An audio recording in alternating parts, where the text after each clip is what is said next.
مولاي صل وسلم دائما أبدا على حبيبك خير الخلق كلهم.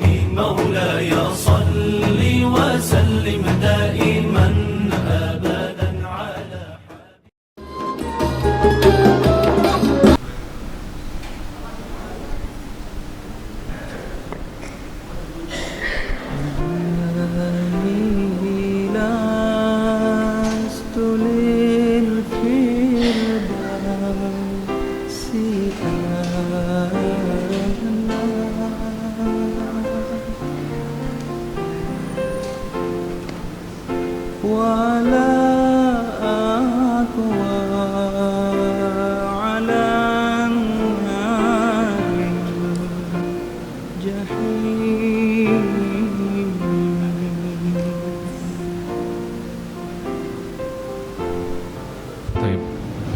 Bismillahirrahmanirrahim. Assalamualaikum warahmatullahi wabarakatuh.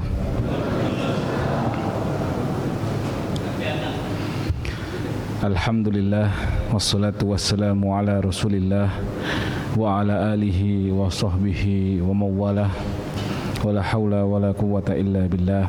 Wa subhanallahi wa bihamdihi adada khalqihi wa ridha nafsihi wa zinata arsyihi wa midada kalimatih.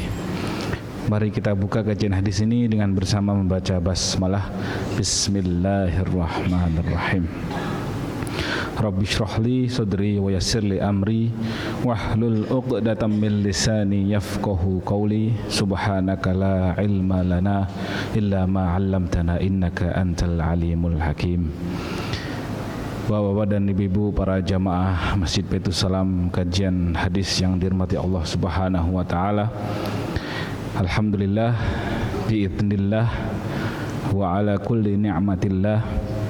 Kita masih diberikan nikmat, diberikan sehat, diberikan fursah al-ghaliyah, kesempatan emas untuk bisa menghadiri kajian ilmu yang tujuannya adalah tidak lain tidak bukan yakni li yatafaqahu fiddin, untuk memperdalam ilmu agama dan untuk mempertebal khazanah keimanan kita.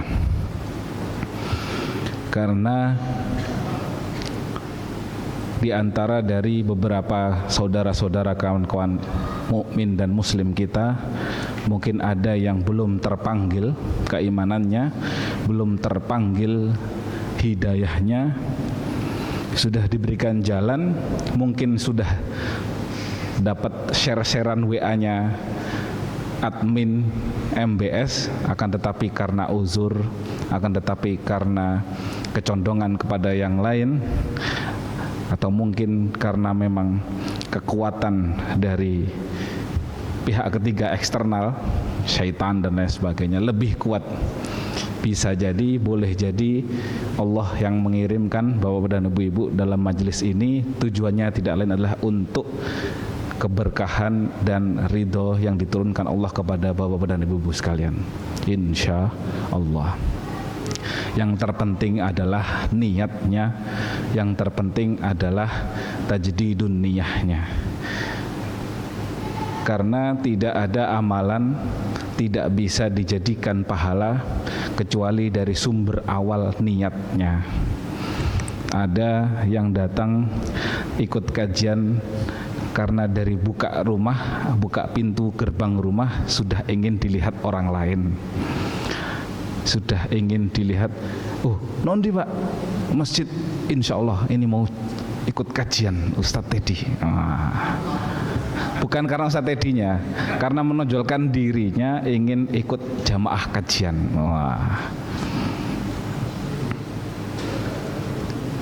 Mau kemana pak? Alhamdulillah ini mau tahajud bersama, kemudian sahur bersama. Nanti pas kemarin Ramadan itu nggih. Niatnya salah, maka Allah akan mengganjarkan sesuai dengan niatnya. Maka niat itulah yang paling penting. Yang membedakan mana itu syiar Islam dan mana itu riya, itu adalah niat. Tujuan saya pergi ke masjid biar tetangga samping kanan melihat, dan ini syiar saya agar mereka ikut ke masjid. Itu syiar niatnya. Tapi apa bedanya dengan riya? Biar dilihat orang ahli agama, biar dilihat saya taat kepada Allah dan jauh dari maksiat. Apa bedanya? Nggak ada. Syiar dan riya itu 11-12. Mereka seperti saudara kembar yang selalu berjalan bersama-sama. Yang membedakan adalah niat diri kita masing-masing. Yang bisa menilai siapa? Diri kita dan Allah Subhanahu wa ta'ala. Nah, itu dia. Jika malaikat memerintahkan malaikat raqib tulis kebaikan, maka ditulis. Malaikat atid itu riya, tulis kejelekan, ditulis. Itu malaikat raqib dan atid yang menulis kebaikan dan keburukan kita. Baik, kita masuk dalam penjelasan pembahasan hadis yang masih yang sama, yaitu babun nikah, subbabnya di walimatul urs, tentang pesta pernikahan, perayaan dalam pernikahan atau perkawinan. Pada minggu yang lalu kita membahas tentang hadis di mana sahabat Abdurrahman bin Auf, beliau menikah dengan mahar 1 keping emas, dan beliau diperintahkan oleh Nabi untuk menyembelih 1 kambing. Tujuannya tidak lain tidak bukan adalah untuk merayakan pernikahannya. Dengan menyembelih kambing 1 ini, maka sahabat Abdurrahman bin Auf memanggil tetangga-tetangga, memanggil sahabat-sahabat yang lain. Gunanya adalah syiar Islam, bukan riyaknya. Kalau seandainya riyak, maka sejatinya bukan 1 kambing, maka bisa 70 unta. Kalau seandainya Abdurrahman bin Auf memiliki sifat riya, karena beliau adalah sahabat yang dikenal paling tajir, paling kaya di zaman Nabi. Tapi cukup 1 unta untuk merayakan dan melakukan syiar keagamaan yang dibalut dalam walimatul urs. Sehingga dari walimatul urus tersebut sahabat tahu, oh Abdurrahman Auf sahabat sudah menikah, Abdurrahman Auf sudah punya istri, oh ini istrinya Abdurrahman Auf, sehingga tidak boleh kita dekati. Sama seperti kita ketika kita menikah kemudian ada walimatul urus, tujuannya adalah mengenalkan bahwasanya kita sudah laku, anak kita sudah payu, kita sudah punya mantu, jangan ada yang dekati. Maka ini syiar Islam dan ini sah, bukan sembunyi-sembunyi. Maka biasanya meskipun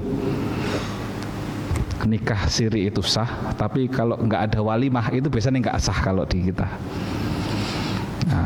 Kenapa? Karena sembunyi-sembunyi. Lah mana walimahnya? Yang penting kan sudah sah.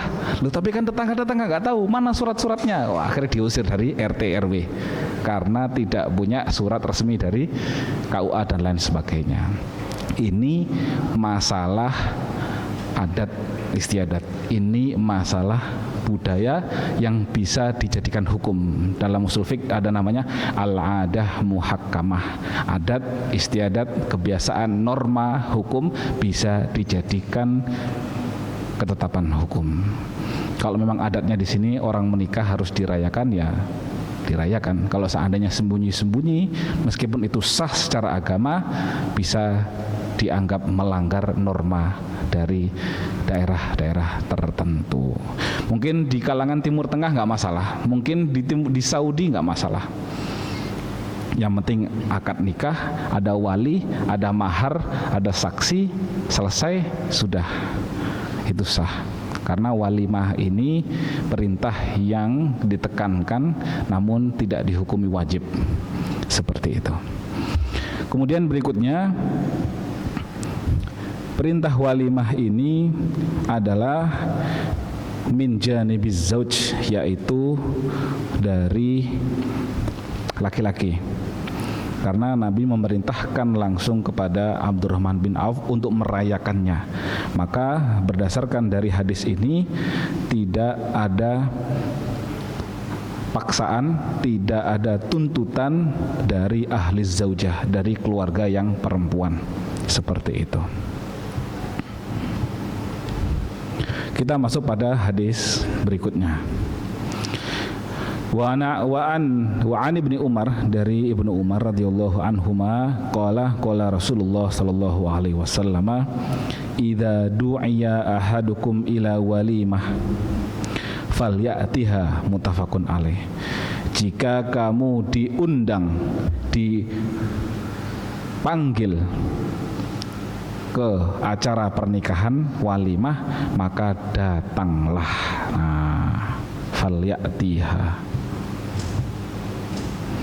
Inilah mengapa jika ada tetangga, saudara, family, ketika kita diundang, maka biasanya orang tua, loh wajib iki teko, lek gak teko kamu dosa. Nah, ini hadisnya, ini pegangan dasar mengapa omongan itu ada, karena memang ada dasarnya. Dan ini hadis sahih muttafaqun alaih, yakni Bukhari dan Muslim. Hadis berikutnya dari riwayat Muslim, idza da'a ahadukum akhahu falyujib hursan kana au nahwahu.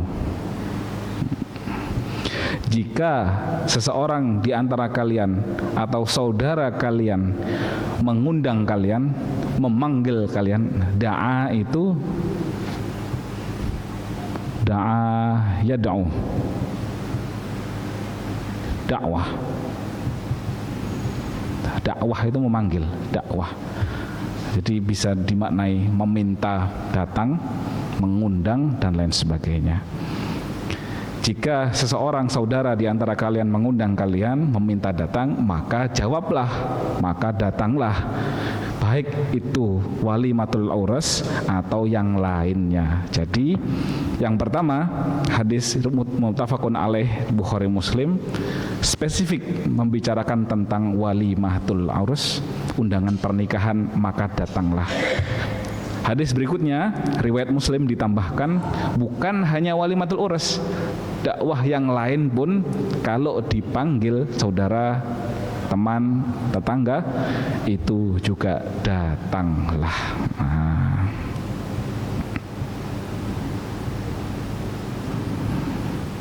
Tentunya jika nanti ada uzur syar'i, berhalangan karena alasan apa, itu bisa. Tapi nanti kita bisa dalam penjelasan bawahnya nanti. Hadis berikutnya,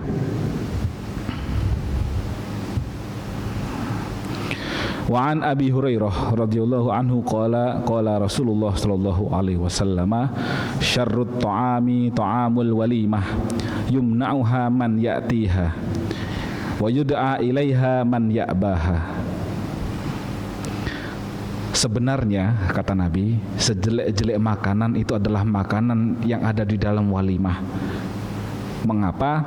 Karena kebanyakan yang diundang itu orang-orang yang justru tidak butuh sebenarnya. Sedangkan orang-orang yang miskin, orang-orang yang butuh itu dilarang untuk masuk. Maksudnya apa? Hadis ini menyindir bahwasanya adat istiadat orang-orang itu suka sekali mengundang hanya kawan-kawan sejawat yang dikenal saja. Padahal mereka enggak membutuhkan makanan. Mereka orang kaya, mereka pejabat, mereka pimpinan-pimpinan perusahaan, mereka bupati, gubernur. Apalagi kalau udah datang kepada yang terhormat Bapak Kecamatan, wah, Bapak Camat ini yang telah hadir, terima kasih. Wah, sampai kayak gitu. Padahal mereka beliau-beliau ini ya baha, dalam arti di sini kalau di secara letterlek aba itu nggak peduli, menolak, nggak butuh. Kira-kira betul atau membutuhkan? Ternyata benar. Seharusnya yang diundang itu orang-orang miskin di tetangga-tetangga kita yang butuh makan, yang memang 3 kali seharinya sulit. Nah, tapi terkadang adat istiadat itu yang membuat kita tidak melakukannya. Nah, ini adalah berupa kalimat sindiran yang bukan bermakna kalau kita ngundang yang seperti tadi orang-orang penting, orang kita berdosa, bukan. Bukan itu yang dimaksud. Hanya saja ini adalah hak yang memang ada orang miskin yang harus diundang seyogyanya, sebaiknya, yang dianjurkannya di situ. Jadi yang diundang sebaiknya orang-orang yang memang membutuhkan. Hanya saja kan memang terkadang kita mengundang yang atas karena terkadang yang atas juga ngasihnya yang tebal, misalnya gitu. Apalagi artis-artis kalau sudah nyumbang itu satu kontak mobil, satu kontak motor, satu cek bank, seperti itu, masya Allah. Kita lanjutkan. Waman lam yujib dakwah, barang siapa yang tidak hadir dalam pernikahan ketika diundang, faqad asallahu wa rasulahu, maka dia sudah bermaksiat kepada Allah dan Rasulnya. Masya Allah. Barang siapa yang tidak menghadiri undangan pernikahan, maka dia bermaksiat kepada Allah Subhanahu wa taala. Berarti mereka mengabaikan dakwahnya Rasulullah dan Allah Subhanahu wa taala. Betapa hukum wajibnya menghadiri pernikahan itu berarti sama seperti sholat 5 waktu wajibnya.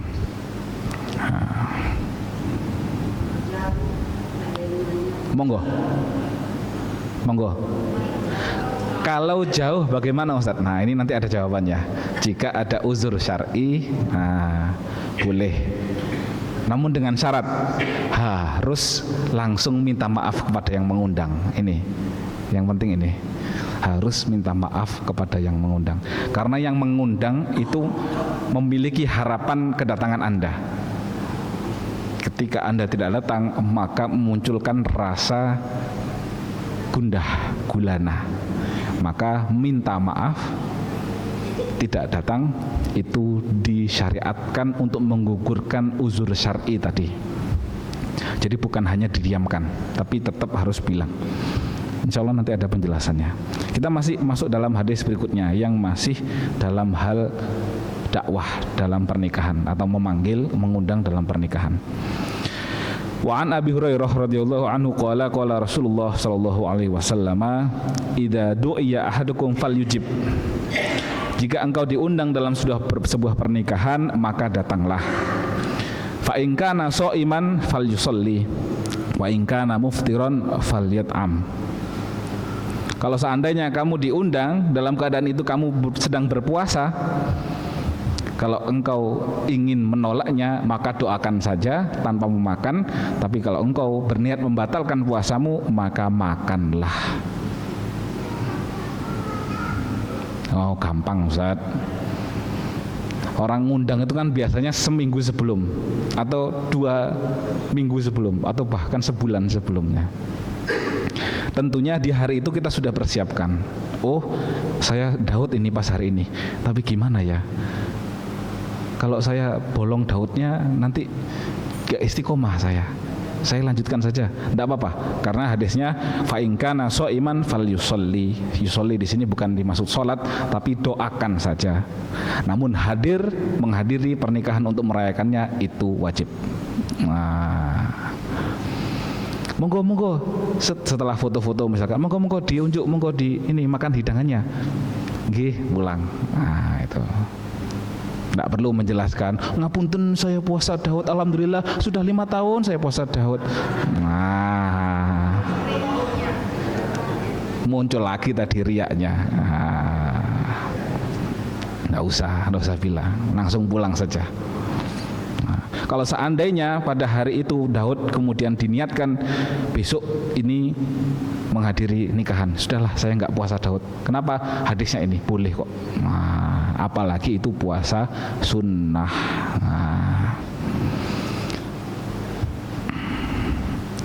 Dan tambahan lain, walahu min hadis Jabir, dari hadis Jabir pada redaksi lain tambahannya, insya'a nu'ima wa insya'a taroka.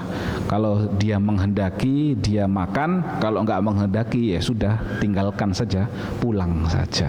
Nah, seperti itu. Islam itu mudah. Ya.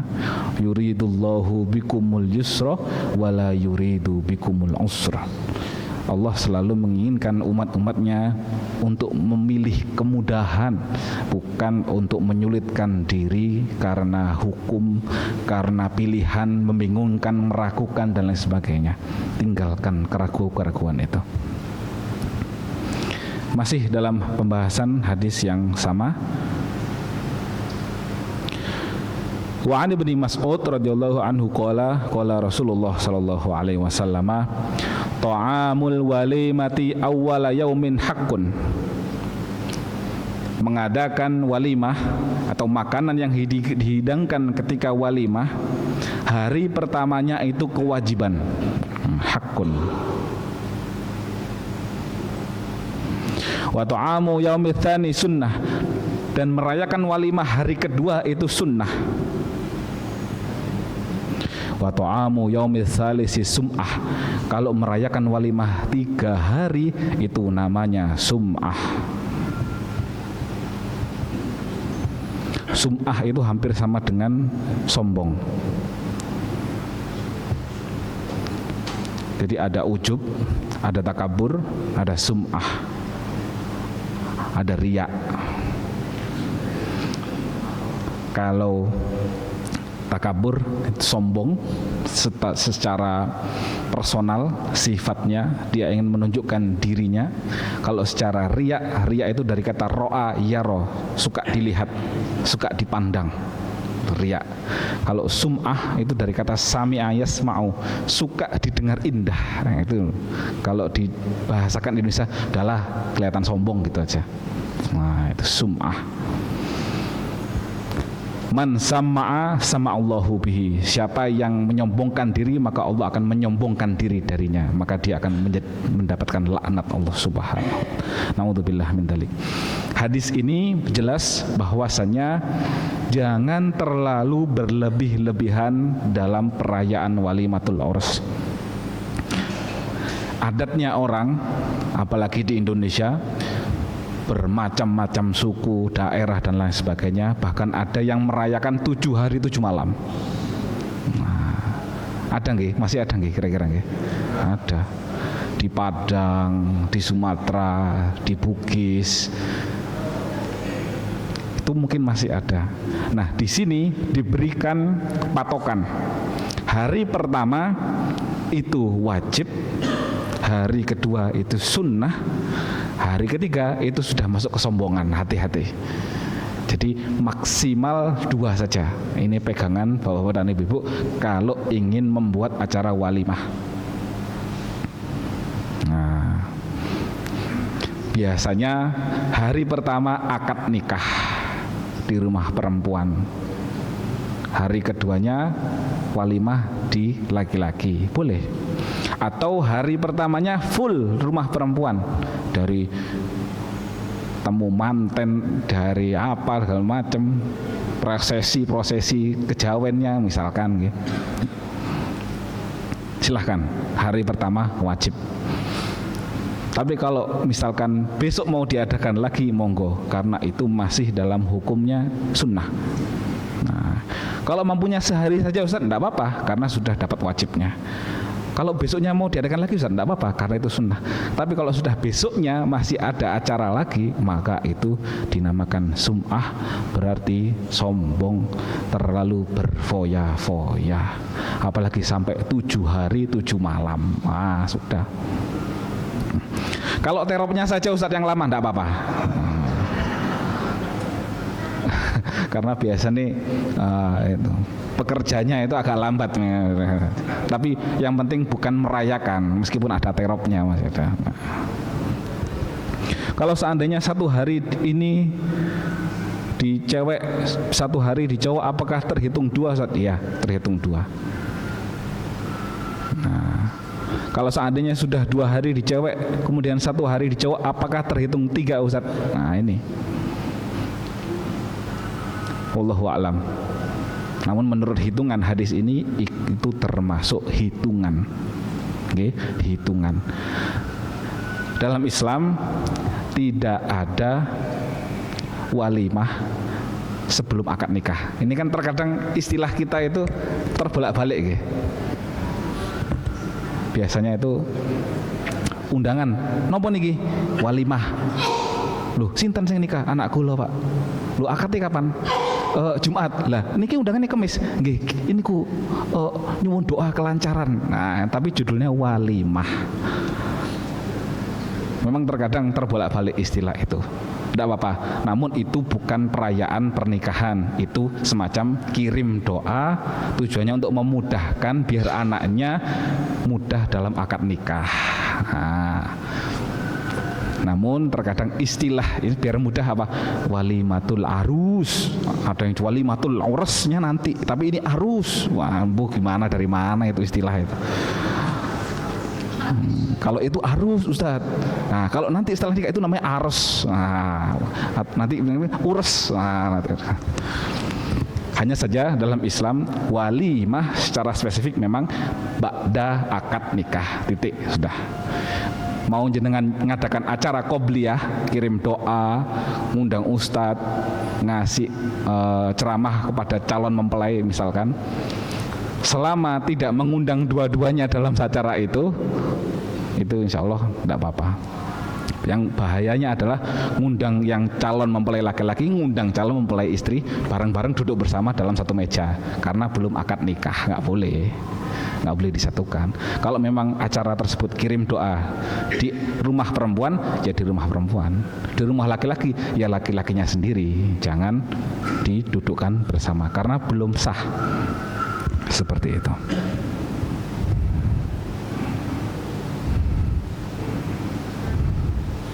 Monggo jika ada pertanyaan.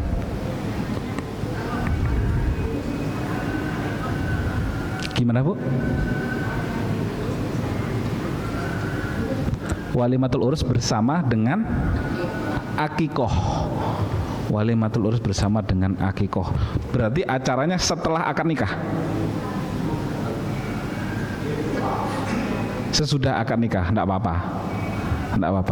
Yang penting akikohnya harus sesuai dengan jenis kelamin anaknya. Kalau memang laki-laki maka 2 kambing. Kalau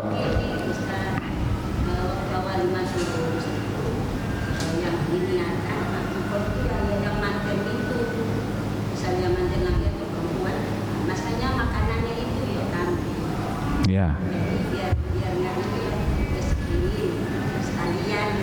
Ya. Jadi di dalam acara walimatul urus itu hidangannya kambing yang diniatkan yang punya acara akikoh. Yang laki-laki atau perempuan. Dia di antara orang tuanya pasti tahu kan dengan niat di dalamnya itu. Saya tidak apa-apa. Karena niat akikoh memang itu kewajiban orang tua. Jika mampunya pas akad nikah, jika mampunya pas walimah itu, maka bisa diniatkan untuk akikoh. Tidak apa-apa. Akikoh itu sunnah muakkad, bukan yang wajib. Walimah juga sunnah muakkadah, tidak wajib. Hanya saja memang harus disesuaikan. Yang laki-laki berarti 2 kambing, yang perempuan 1 kambing. Biasanya memang kita suka sekali dengan acara yang spesifik, akikoh sendiri, khitan sendiri, walimah sendiri. Mengapa? Karena ada doa yang terpisah di situ, ada doa yang spesifik di situ. Ini akikah untuk anak saya, alhamdulillah sudah lahir hari ke-7. Akhirnya orang-orang datang untuk mendoakan. Nah, kemudian mencukur gundul. Nah, kira-kira nanti anaknya habis nikah dicukur gundul nggak itu? Jadi prosesi yang gundul, kemudian dikasih wangi-wangian, terus ditimang-timang pakai marhaban, nggak bisa. Umurnya udah 25, ditimang-timang nggak bisa. Nah, jika itu digabungkan, nggak apa-apa. Namun niat dari pemilik acara atau ibunya tersebut yang harus betul-betul diniatkan untuk ini akikah. Sedangkan sesuai hadis tadi, Abdurrahman bin Auf diperintahkan Nabi untuk menyembelih 1 kambing. Itu bukan perintah secara eksplisit walimah harus nyembelih kambing, bukan. Itu tanda Abdurrahman bin Auf diminta untuk membuat walimah agar mensyiarkan kepada para sahabat.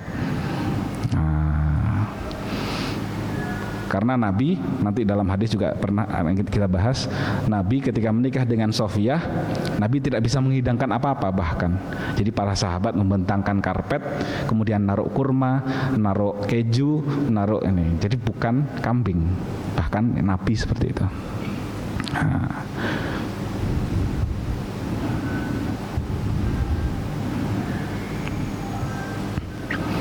Baik, banyak sekali dari hadis yang kita bahas tadi. Di antara penjelasannya adalah antakuna da'wah fil yaum al-awwal fa in kanat fi ma ba'dahu minal ayyam lam tujib ad-da'wah fa fil yaum tsani mustahabbah wa fil yaum tsalits tukrahu an tuhram. Jika bapak-bapak dan ibu-ibu pembahasannya sudah bukan menciptakan pesta atau membuat pesta 3 hari tadi. Kalau diundang, kalau jenengan diundang dengan orang yang sama, merayakan pernikahan yang sama, hari pertama maka itu wajib. Kalau diundang lagi pada hari kedua maka itu sunnah. Kalau diundang lagi pada hari ketiga jangan datang, karena itu hukumnya juga haram mendatangi pesta yang dilaknat oleh Allah Subhanahu wa ta'ala. Naudzubillah. Jadi kalau toh diundang di hari ketiganya jangan datang.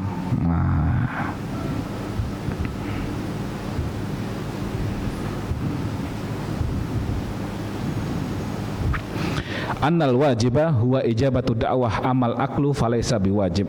Ini hadis tentang orang yang berpuasa tadi. Menghadiri pernikahan sebagai undangan itu wajib, namun makan makanannya itu tidak wajib.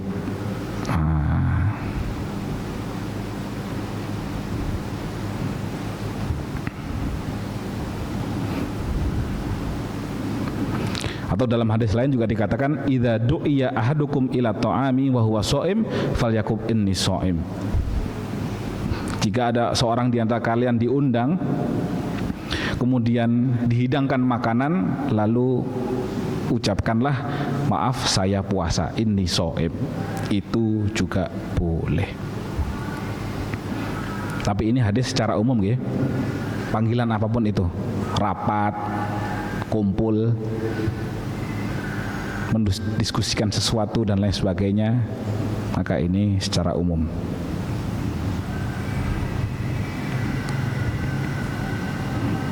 Hadis lain juga dikatakan qauluhu sallallahu alaihi wasallam li rajulin i'tazala minal qaumi nahiyah qala inni shaim faqala Rasulullah da'akum akhukum wa takallafa lakum kul thumma sum yauman in syi'ta. Ketika ada seorang sahabat yang berkata kepada orang yang mengundangnya hajatan nikahan, maaf saya puasa. Rasulullah mendengarnya, lalu Rasulullah menasihati dia, saudara kamu sudah mengundangmu dan dia sudah mengeluarkan biaya untukmu. Ini penting ini. Takallafa lakum, mengeluarkan uang biaya. Maka makanlah, kul, kata Rasulullah. Kalau sudah makan, puasa besok kalau kamu menghendaki. Sumasum yauman in syi'ta. Nah, ini dalil bahwasanya meskipun punya niat istiqomah saum Daud, kalau seandainya hari itu diundang, maka bukalah puasa besoknya meskipun bukan jadwal Daudmu. Nah, maka di sini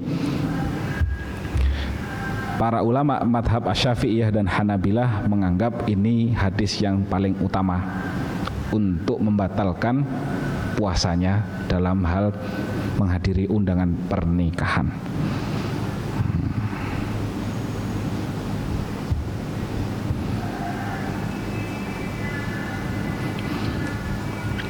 Apalagi kalau sudah puasa diundang di hotel, ballroom, dagingin tek kabeh. Tinggal kuah itu. Udah niat puasanya kenceng itu di situ. Lah wis koret-koret kabeh ngene iki oleh apa wis aku wis kebetulan niat poso wis gak usah lanjut poso ae. Nah, itu lebih utama itu.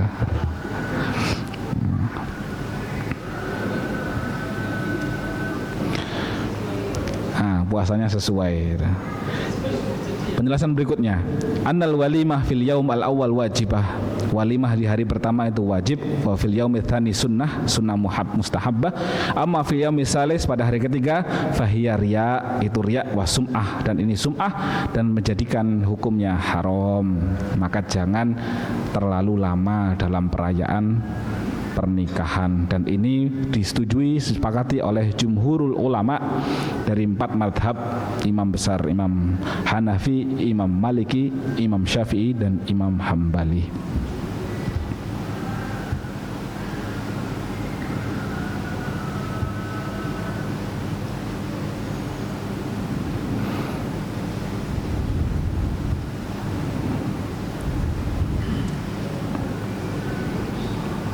Al-masyhur min al-madhab anna walimatal uras tajibu bil aqdi wa qala syaikhud atakin tusannu bid dukhul. Nah, kesepakatan para ulama, walimatul uras itu wajib setelah ada akad nikah. Ini istilah yang benar, ya, istilah yang paling benar. Bahkan harus sunnah dukhul dulu, harus ada hubungan suami istri dulu baru dirayakan. Nah, bahkan ini ditekankan sunnahnya, karena terkadang ada yang sudah akad nikah pas hari itu masih berhalangan biasanya istrinya. Nah, lalu bagaimana Ustaz? Apakah nunggu duhul dulu? Apakah nunggu jebol dulu suaminya? Menyetak gol dulu? Enggak apa-apa. Ini memang yang sangat ditekankan. Tanda Abdurrahman bin Auf ini sudah menikah, maka Nabi rayakan. Nah, kamu sudah kuning bajumu itu, sudah kelihatan banyak wangi-wangian, itu pasti kamu sudah berhubungan dengan istri yang baru. Nah, gitu. Bahkan spesifik itu. Wa qala fil insaf al-aula ayyuqal waqtul istihbab muwassa', dan waktu untuk walimah itu sangat luas. Tidak wajib setelah akad nikah, tidak wajib seminggu setelah akad nikah, boleh kapanpun juga dengan niat syiar min aqdin nikah ila intihai ayyamil urs li sihhatil akhbar fi hada. Selama pemberitaan tidak ada fitnah, maka itu tidak apa-apa, muwassa'. Maka terkadang ada, Ustadz, saya mampunya ngadakan walimah anak saya nanti tahun depan, gimana Ustadz? Apakah boleh? Boleh. Cuma hati-hati dengan akhbar, dengan berita-berita miring, dengan takutnya fitnah-fitnah yang ada di tetangga-tetangganya, apalagi anaknya ini mungkin ngontrak di tempat lain, bukan sama orang tua. Untuk menghindari fitnah itu, maka berapapun itu rezekinya, sudahlah buat walimah kecil-kecilan tanda syiar. Nah, itu. Karena banyak sekali yang terjadi, ternyata ketika walimah sudah bobot 6 bulan, sudah gede. Akhirnya yang diundang, loh, iki apa iki? Iki kapan akate? Nah, akhirnya kan pandangannya sudah jelek akhirnya. Padahal tidak apa-apa, sah-sah saja sebenarnya. Hanya saja kita itu terkadang ya, kembali ke budaya, kembali ke adat istiadat masing-masing.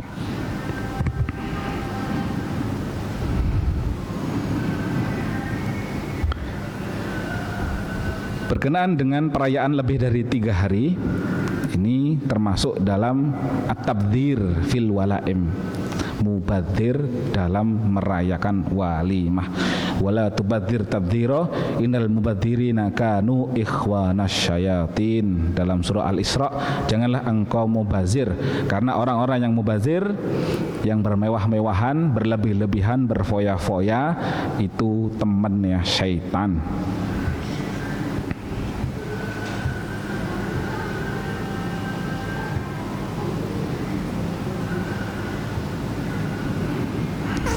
Hadis berikutnya tentang bagaimana Nabi Muhammad merayakan walimah.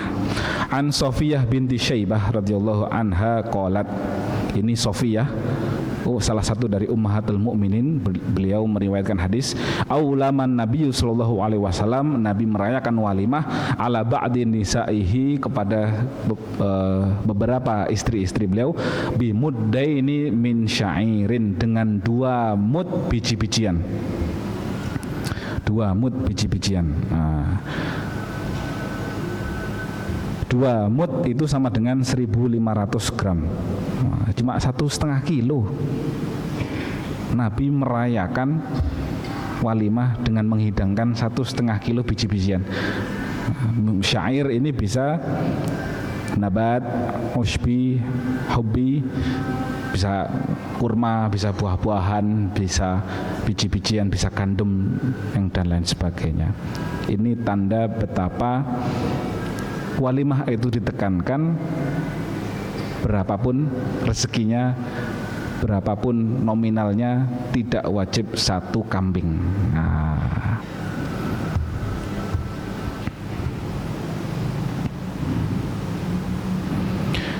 Hadis berikutnya, wa an Anas radhiyallahu anhu qala aqaman nabiyyu sallallahu alaihi wasallam baina Khaibar wal Madinah 3 layalin yubna alaihi bi Safiyah. Nabi sallallahu alaihi wasallam bermukim di antara Khaibar dan Madinah, antara Mekah dan Madinah. Di sana Nabi bermukim 3 hari karena ketika itu Nabi menikahi Safiyah. Fada'autul muslimin ila walimah, maka Nabi memanggil kaum muslimin menghadiri walimahnya. Famakana fiha min khubzin walalahmin, ketika itu tidak didapati adanya roti ataupun daging. Wa makana fiha illa an amara bil anta fabusitat. Nabi tidak punya apa-apa, tapi Nabi merintahkan sahabat untuk membentangkan karpet. Faulkiya, anta itu karpet dari kulit unta. Faulkiya alaiha tamar, lalu para sahabat datang untuk membawa kurma, wal akid, akid itu semacam keju, wasaman, saman itu samin, minyak samin, muttafaqun alaih. Hadis ini adalah berkenaan dengan tetangga boleh memberikan hidangan, membantu dalam menyiapkan walimah, membantu tetangganya, membantu saudaranya meskipun tidak bisa memberikan uang, membantu tenaga. Lebih utamanya membantu memberikan hidangan seperti hadis tadi.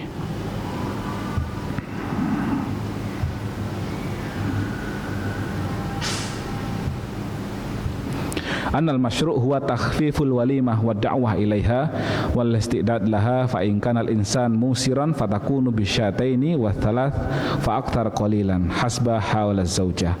Sesungguhnya syariat walimah itu meringankan, tidak perlu yang berat-berat. Kalau seandainya dia mampu, dia mudah, rezekinya banyak, boleh dengan 2 kambing atau 3 kambing atau lebih banyak, sebagaimana kemampuan dari yang zauj atau yang laki-laki.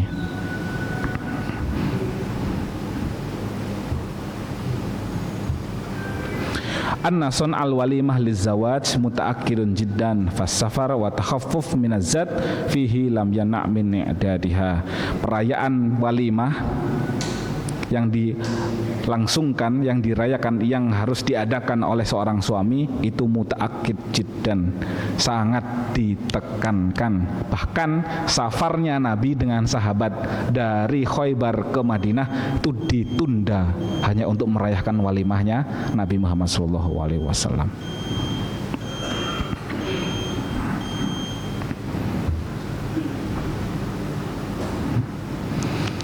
Penjelasan tadi sedikit jawaban terkait dengan ibu tadi yang bertanya, Ustadz bagaimana kalau ingin menghadiri pernikahan tapi ternyata ada halangan? Maka jawabannya adalah jika memang ada uzur, maka boleh tidak menghadiri pernikahan tersebut ketika diundang, dengan syarat harus meminta maaf, meminta izin kepada yang mengundang. Ibu, Pak, mohon maaf tidak bisa hadir besok. Karena niatan mengundang ini tentunya adanya keinginan yang mulia atas kehadirannya jenengan. Maka dengan jenengan tidak hadir, bisa jadi dia bertanya, apa mungkin karena saya ada salah? Nah, akhirnya kan seperti itu. Maka menjawab kehadirannya dengan kehadiran di walimah itu wajib. Jika ada uzur syar'i, maka harus mengucap minta maaf dan izin kepada yang mengundang. Ustadz, jika bisanya minggu depan, apakah boleh Ustadz? Boleh, tidak apa-apa. Namun itu sudah di luar dari perayaan walimahnya orang yang mengundang. Jadi hitungannya seperti bertamu. Wah, karena itu pentingnya menghadiri pada hari itu juga. Nah, baik, insya Allah akan kita lebih dalam lagi terkait dengan menerima atau menghadiri panggilan. Karena nanti kalau ada 2 undangan bagaimana Ustadz? Kalau ada 5 undangan bagaimana Ustadz? Wah, ini sing angel buwuhe, sing angel nyiapno amplope misalnya. Nah, semoga kita diberikan waktu oleh Allah Subhanahu wa taala, panjang umur, semoga minggu depan kita bisa menghadiri dalam penjelasan-penjelasan hadis ini. Semoga yang singkat ini bermanfaat. Mari kita tutup dengan bersama membaca hamdalah. Alhamdulillahi rabbil alamin. Kafaratul majlis. Subhanakallahumma wa bihamdika asyhadu an la ilaha illa anta wa astaghfiruka wa atubu ilaik. Wassalamualaikum warahmatullahi wabarakatuh.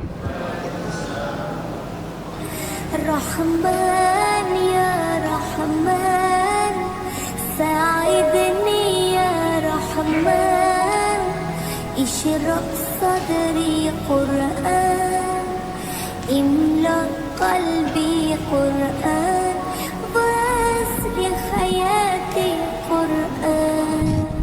Rahman